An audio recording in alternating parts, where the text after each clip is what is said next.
ternyata konsep mencari rizki yang paling utama itu bukan bekerja. Maka tatkala orang bertawakal kepada Allah, dia menyerahkan kepada Allah, dia tenang.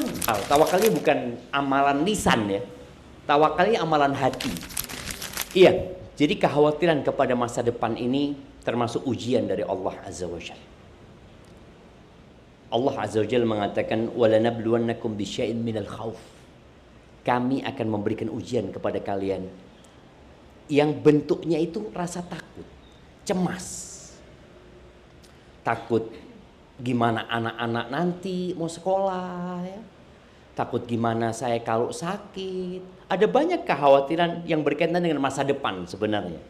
Maka kalau kita belajar, ternyata konsep mencari rizki yang paling utama itu bukan bekerja, tapi tawakal. Maka kita kalau keluar rumah, apa yang kita baca? Bismillahi tawakkaltu 'ala Allah. La haula wala quwata illa billah. Kita mengatakan dengan nama Allah, aku serahkan semuanya kepada Allah. Tidak ada daya, tidak ada kekuatan kecuali dengan Allah Azza wa Jalla. Artinya, ketika ibu buka toko, buka tenannya, dan Allah katakan nggak ada orang yang datang, nggak ada orang yang datang. Mau kita buka sebelum subuh, mau kita buka sampai tengah malam, tapi Allah katakan nggak ada yang datang ke toko itu, nggak ada yang datang. Maka kita harus benar-benar menyerahkan semuanya kepada Allah. Dan ketika rizkinya ibu habis, berarti ajalnya datang. Jadi ketika ibu masih punya rizki, ibu nggak akan mati. Pernah melihat orang di rumah sakit ya, tahu-tahu sehat, seger, ya Allah, bapak sehat wes, alhamdulillah. Telepon anak-anaknya, alhamdulillah bapak wes sadar. Bapak kepingin apa pak? Bapak kepingin jus. Jus apa di sini? Ada yang jualan jus di sini? Apa yang ada di sini? Es teler. Bapak kepingin es teler yang di depannya Armet sana. Dibelikan. Makan, mati. Ternyata memang dalam catatan rizkinya, bapak itu masih ada es teler yang belum masuk perutnya. Iya, itu konsep rizki seperti itu. Berarti dia nggak akan mati sampai makan es teler. Itu terjadi, maka kita harus yakin. Maka tatkala orang bertawakal kepada Allah, dia menyerahkan kepada Allah, dia tenang. Dia akan tenang. Maka besok gimana? Besok ya terserah Allah. Kalau masih ada waktuku, rizkiku ada. Pasti ada. Dan Nabi SAW mengatakan tentang tawakal. Tawakalnya bukan amalan lisan ya. Tawakalnya amalan hati. Jadi jangan pernah oleh ngonosa turu-turuan aja deh oma. Ya enggak. Tawakal itu orang bekerja itu harus tawakal hatinya.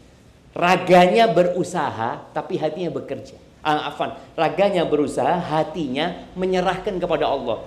Dia tidak berpikir, oh aku wong sing pinter, pangananku enak. Ini enggak. Mau makanannya seenak apapun, kalau Allah katakan tidak ada rizkinya, enggak ada. Nabi SAW mengatakan, "Lau annakum tawakkaluna 'ala Allah haqqa tawakkulihi." Kalau kalian bertawakal kepada Allah dengan sebenar-benarnya tawakal, la razaqakum kama yarzuqut tayr. Maka Allah akan kasih rizki kepada kalian seperti Allah ngasih rizki kepada burung. Kepada burung. Taghdu khimasan. Burung itu punya kulkas. Dia mikir, oh ini sudah musim hujan.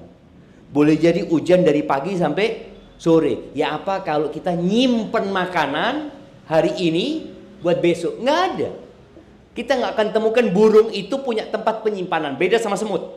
Semut masih punya tempat penyimpanan. Tapi kata Nabi SAW, Allah akan kasih rizki kepada kalian seperti Allah ngasih rizki kepada burung.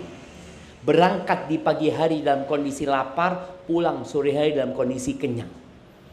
Maka tadi ketika seorang bertawakal kepada Allah, maka dia akan tenang. Ini yang harus dilakukan oleh seorang pelaku bisnis. Ketika dia bekerja, ya dia bertawakal kepada Allah. Kalau rizkiku ada ya Allah, aku akan pulang bawa rizki. Dan tolong yang didapatkan itu disyukuri. Jangan pernah mengatakan, ya Allah cuma ini. Jangan. Berapapun jumlahnya katakan, alhamdulillah. Alhamdulillah ya Allah. kalau nggak dapat apa-apa, umpamanya. Ada yang pernah buka, kemudian nggak ada yang beli? Ada.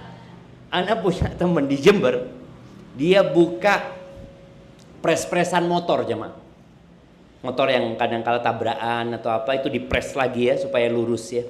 Dia buka jam 8 kalau nggak salah atau jam berapa lupa, sampai jam 5. Dia ngomong, Ustadz waktu itu anak cuma punya uang tinggal 20.000, sudah ono dia. Nunggu anak. Pas jam 5 anak mau tutup. Datang satu orang. Mas, iso ngepres. Apa kata orang ini? Sampean sing tak anteni, Mas. Sampean bismillah, tafadhol gitu. Tadi Allah akan kirimkan rezeki ketika kita berbaik sangka sama Allah. Terus jangan pernah suudzon sama Allah SWT dan tinggalkan sifat iri tadi. Maka kembali ke rasa takut, menghilangkan rasa takut itu dengan bertawakal kepada Allah Azza wa Jal. Dan ketika kita nggak dapat uang, bersyukur atas nikmat apa? Sehat. Alhamdulillah, aku ndak oleh duit tapi aku mulai sehat. Ada orang yang banyak duitnya mulai tabrakan. Aku alhamdulillah sehat. Jadi sampai rumah katakan alhamdulillah ya Allah, aku selamat ya Allah sampai rumah. Jadi gitu. Jadi tawakal dan terus berbaik sangka sama Allah Subhanahu wa taala dan yakin rezeki itu sudah ditetapkan sama Allah. Makanya boleh jadi sebagian emak-emak ini keluar rumah karena nggak bersyukur. Suaminya bawa fulus, perak saun mas. Aku iso lu ya gitu mas. Itu tidak bersyukur. Ketika nggak bersyukur ya selesai, seperti minum air lautan, nggak akan pernah puas. Dapat berapapun, nggak akan pernah puas. Barakallahu fiik, seperti itu jadi. Dan juga di antara bentuk mencari rezeki ya. Jadi ketika umpamanya nunggu, digunakan buat apa? Sebagian orang dengan adanya handphone sekarang, waktunya habis, nggak ada manfaat. Maka tolong manfaatkan waktu dengan istighfar. Karena di antara pintu rezeki itu istighfar. Baca sudah astagfirullah wa atubu ilaih, astagfirullah wa atubu ilaih. Alhamdulillah, boleh jadi nggak ada yang beli, tapi kita bisa istighfar 1000 kali. Lebih nikmat mana aja? Lek rame dah iso istighfar. Sampai sembayang pun telat. Boleh jadi yang di sebelahnya tidak dapat uang tapi dapat istighfar, pulang dapat istighfar 1000 kali. Yang di sebelahnya rame gowo duit pulang ke rumahnya. Mana yang lebih baik? Istighfar yang dibaca dengan uang yang dibawa pulang. Istighfar lebih baik. Barakallahu fiik.